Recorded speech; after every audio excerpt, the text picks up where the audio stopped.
नमस्कार. संपूर्ण माझी यूट्यूब फॅमिली, सर्व ऑडियन्स आणि सर्व लाडक्या बहिणींचे खूप खूप मनापासून स्वागत आहे. लाडक्या बहिणी, आजच मी 12 वाजता व्हिडिओ अपलोड केलेला आहे. तो तुम्ही बघितला का? तो तुम्ही बघितला असेल तर त्या पुढचं आता हे अपडेट आहे. तर बघा, तुम्ही जर विनंती अर्ज भरला असेल किंवा तुम्हाला तसं काही माहीत नसेल तर मी तुम्हाला पुन्हा सांगते. बघा, ज्या बहिणींचे लाभ आता बंद झालेले आहेत, ज्या बहिणींना लाभ येत नाही आहे, हप्ते येत नाही आहे लाडकी बहीण योजनेचे, त्या बहिणींनी विनंती अर्ज हा भरायचा आहे. आणि विनंती अर्ज कसा भरायचा, काय भरायचा, त्यासोबत काय काय कागदपत्र जोडायचे आहेत, विनंती अर्ज तुम्हाला कुठे द्यायचा आहे, हे सगळं मी तुम्हाला आज म्हणजे 24 तारखेला आज 12 वाजता जो व्हिडिओ आला आहे त्यात मी सगळं सांगितलेलं आहे. तुम्ही जो व्हिडिओ नसेल पाहिला तर लवकर जाऊन बघा, म्हणजे तुम्हाला लगेच कळेल. तर लाडक्या बहिणी बघा, तुमची समजा ई-KYC चुकलेली आहे किंवा तुमची ई-KYC अपूर्ण आहे किंवा तुम्ही ई-KYC केलीच नाही आहे, तर आता अशा सर्व लाडक्या बहिणींसाठी बघा, तुम्ही काय करायचं आहे तर तुम्ही विनंती अर्ज भरायचा आहे आणि विनंती अर्ज देऊन तुम्ही ई-KYC तुमची ही पूर्ण करायची आहे. जरी तुमच्याकडे कोणतेही कागदपत्र नसले तरीसुद्धा तुम्ही आता ही ऑफलाईन पद्धतीने ई-KYC ही तुमची पूर्ण करायची आहे. तर आता ई-KYC तुम्हाला कशी पूर्ण करायची आहे, ऑफलाईन पद्धतीने कशी पूर्ण करणार, तुमच्याकडे कागदपत्र नाही आहेत तरीसुद्धा तुमची आता ई-KYC ही पूर्ण होणार आहे. तर कसं करायचं, काय करायचं, हे सगळं महत्त्वाचं अपडेट आपण आता या व्हिडिओमध्ये बघणार आहोत. तर लाडक्या बहिणी, चला आपण आता व्हिडिओ सुरू करूया. तर तुम्हाला लाडक्या बहिणी बघा, विनंती अर्ज करताना तुम्हाला विनंती अर्जाचा क्रमांक हा काय आहे, पूर्ण कागदपत्र जर तुमच्याकडे नसेल तर तुम्ही तुम्ही ई-KYC ऑफलाईन पूर्ण करायची आहे. आणि समजा तुमच्याकडे जर पती आणि वडील, तुमच्याकडे दोन पतीचं पण आणि वडिलांचं पण तुमच्याकडे जर आधार क्रमांक नसेल, आधार कार्ड तुमच्याकडे जर नसेल, तर तुम्ही कशी ई-KYC पूर्ण कराल. आणि कागदपत्र तुमच्याकडे समजा कोणतेही कागदपत्र नसतील, म्हणजे आता बघा, जसं की घटस्फोट झालेला आहे पण घटस्फोटचे कागदपत्र नाही आहे, वडिलांचा मृत्यू झालेला आहे पण वडिलांचं मृत्यू प्रमाणपत्र नाही आहे, पतीचा मृत्यू झालेला आहे पण पतीचं मृत्यू प्रमाणपत्र नाही आहे, आणि तुम्हाला सेकंड OTPसाठी तुम्हाला आता आधार क्रमांक कोणाचा द्यायचा हा तुमच्याकडे कोणताच पर्याय अवेलेबल नाही आहे.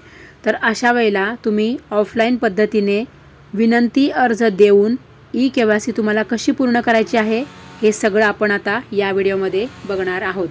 तर लाडक्या बहिणी बघा, आता जे काही ह्या व्हिडिओमध्ये मी तुम्हाला सांगत आहे ते खूप महत्त्वाचे अपडेट आहे.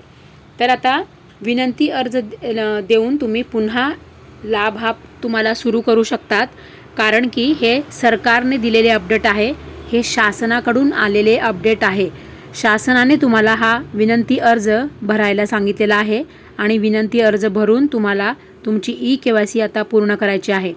तुम्हाला हा अर्ज कुठे द्यायचा आहे, काय द्यायचं आहे, त्यासोबत कसे कागदपत्र जोडायचे आहेत, कोणते कोणते कागदपत्र जोडायचे आहे आणि अर्ज काय करायचा आहे, लिहायचा कुठे आहे अर्ज, तुम्हाला सोबत विनंती अर्जासोबत तुम्हाला आणखीन काय अर्ज लिहायचा आहे, हे सगळं आपण आता या व्हिडिओमध्ये बघत आहोत. बघा, आता हा जो अर्ज तुम्हाला स्क्रीनवर दिसत आहे, या अर्जाचं तुम्ही स्क्रीनशॉट घेऊन झेरॉक्सच्या दुकानात जाऊन तुम्ही हा झेरॉक्स काढू शकतात, किंवा तुम्ही हा स्क्रीनशॉट घेतल्यानंतर झेरॉक्सवाल्याला दिल्यानंतर, दाखवल्यानंतर तो प्रिंट देईन तुम्हाला काढून, किंवा तुम्हाला त्याची झेरॉक्स कॉपी काढून देणार. आता यानंतर तुम्हाला अर्ज क्रमांक कसा काढायचा आहे ते मी सांगत आहे. बघा, आता तुम्ही जेव्हा लाडकी बहीण योजनेचा फॉर्म भरला होता त्यावेळेला तुम्ही समजा जर ऑनलाईन तुम्ही फॉर्म भरला असेल तर तुम्हाला लाडकी बहीण योजनेच्या वेबसाईटवर जायचं आहे. तिथे जाऊन तुम्हाला लॉग इन करायचं आहे. लॉग इन केल्यानंतर तुम्हाला तुमचं ID आणि पासवर्ड टाकायचं आहे. ते टाकल्यानंतर तुम्हाला तुमचं तिथे संपूर्ण माहिती होईल. तुमचं जे काही गाव असेल, तुमचं जिल्हा असेल, तुमचं नाव, तुमचं जिल्हा, तिथे तुम्हाला सर्व डिटेल्स दिसणार आणि तुमचा अर्ज क्रमांक दिसणार. तर तो अर्ज क्रमांक तुम्हाला मिळाल्यानंतर तो अर्ज क्रमांक तुम्हाला विनंती अर्जामध्ये भरायचा आहे. तर लाडक्या बहिणी बघा, आणि या अर्जामध्ये तुम्हाला सर्व तुमचं नाव, पत्ता, आधार क्रमांक अशी सगळी माहिती भरायची आहे या विनंती अर्जामध्ये. आणि आता तुम्ही हा जो अर्ज आहे तो तुम्हाला कुठे द्यायचा आहे, तर तुमच्या घराजवळ जे काही अंगणवाडी कार्यालय आहे तिथे जाऊन तुम्हाला त्या अंगणवाडी सेविकांकडे हा अर्ज द्यायचा आहे. आणि तालुक्याच्या ठिकाणी पंचायत समिती प्रकल्प अधिकारी कार्यालयात, आता तुम्ही जर समजा गावाकडे किंवा तालुक्याच्या पातळीवर जर तुम्ही राहत असला तर तुम्हाला तालुक्याच्या ठिकाणी पंचायत समिती प्रकल्प अधिकारी कार्यालय आहे, तिथे जाऊन तुम्हाला हे अर्ज आणि तुमचे सगळे जे कागदपत्र आहे ते तुम्हाला तिथे जाऊन द्यायचं आहे. आणि जर समजा तुम्ही जिल्ह्याच्या ठिकाणी राहत असला तर तुम्ही जिल्ह्याच्या ठिकाणी महिला व बाल विकास विभाग अधिकारी कार्यालयात जाऊन तुम्हाला हा विनंती अर्ज आणि तुमचे कागदपत्र हे तुम्हाला सर्व तिथे नेऊन द्यायचे आहे. म्हणजे तुमची ही ऑफलाईन पद्धतीने ही तुमची KYC ही पूर्ण होणार आहे. तर लाडक्या बहिणी, तुम्हाला जर काही समजत नसेल, काही शंका असेल किंवा तुम्हाला काही प्रश्न असेल, समस्या असेल तर मला सगळ्या बहिणी कमेंट करून ठेवा. तुम्ही कमेंट करा, प्रश्न विचारा, म्हणजे मी तुम्हाला त्यावर लगेच त्याच्यावर उपाय सांगणार आणि तुमच्या सर्व प्रश्नांना उत्तरे देणार. तर लाडक्या बहिणी, सगळ्या आठवणीने आता तुमच्यासाठी शासनाने पर्याय आणला आहे, त्यामुळे लवकरात लवकर तुम्ही अशा ऑफलाईन पद्धतीने ही तुमची KYC ही पूर्ण करून घ्या. तर यासाठी तुम्हाला कोणते कागदपत्र लागणार आहे, तर बघा, लाडकी बहीण जी आहे, जिच्या नावाने फॉर्म भरला आहे त्या लाडक्या बहिणीचा आधार नंबर म्हणजे आधार कार्ड लागणार आहे. आणि तुमच्या पतीचे किंवा वडिलांचे आधार कार्ड लागणार आहे. नंतर ज्या बहिणीने ज्या लाडक्या बहिणीने फॉर्म भरला आहे त्या लाडक्या बहिणीचं रेशन कार्ड लागणार आहे. आणि तुमचं TC म्हणजे ट्रान्सफरन्स सर्टिफिकेट किंवा तुमचा जन्माचा दाखला किंवा शाळा सोडल्याचा दाखला हे तुम्हाला त्याचं झेरॉक्स लागणार आहे. तर हे एवढे कागदपत्र लागणार आहे.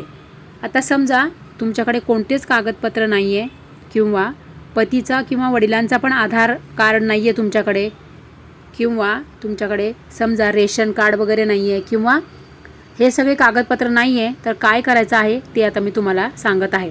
बघा लाडक्या बहिणी, समजा तुमच्याकडे कोणतेही कागदपत्र नाही आहे, पतीचं आणि वडिलांचं पण आधार कार्ड नाही आहे, तर तुम्ही विनंती अर्ज जो आहे ना त्यासोबतच तुम्ही एक रिकाम्या पेपरावर, पांढऱ्या पेपरावर तुम्ही अर्ज लिहा, की त्या अर्जामध्ये तुम्हाला तुमचं संपूर्ण नाव लिहायचं आहे, तुमचा आधार क्रमांक टाकायचा आहे त्यामध्ये, आणि नंतर तुम्हाला लिहायचं आहे की माझ्याकडे कोणतेही कागदपत्र उपलब्ध नसल्याने माझी KYC ही अपूर्ण राहिली होती, तरीसुद्धा आता मी विनंती अर्जासोबत हा अर्ज लिहित आहे, तरीसुद्धा माझी हा अर्ज आणि हे माझे कागदपत्र स्वीकार करावे आणि माझी KYC ही पूर्ण गृहीत धरावी. अशा पद्धतीने तुम्ही अर्जामध्ये सगळं लिहायचं आहे. आणि तुमच्याकडे वडिलांचा किंवा पतीचा आधार नंबर नसल्यामुळे किंवा पती आणि वडील हे हयात नाही, त्यांचे मृत्यू प्रमाणपत्र नसल्यामुळे आम्ही आता त्यांचे मृत्यू प्रमाणपत्र देऊ शकलो नाही, त्यामुळे KYC आमची अपूर्ण राहिली होती.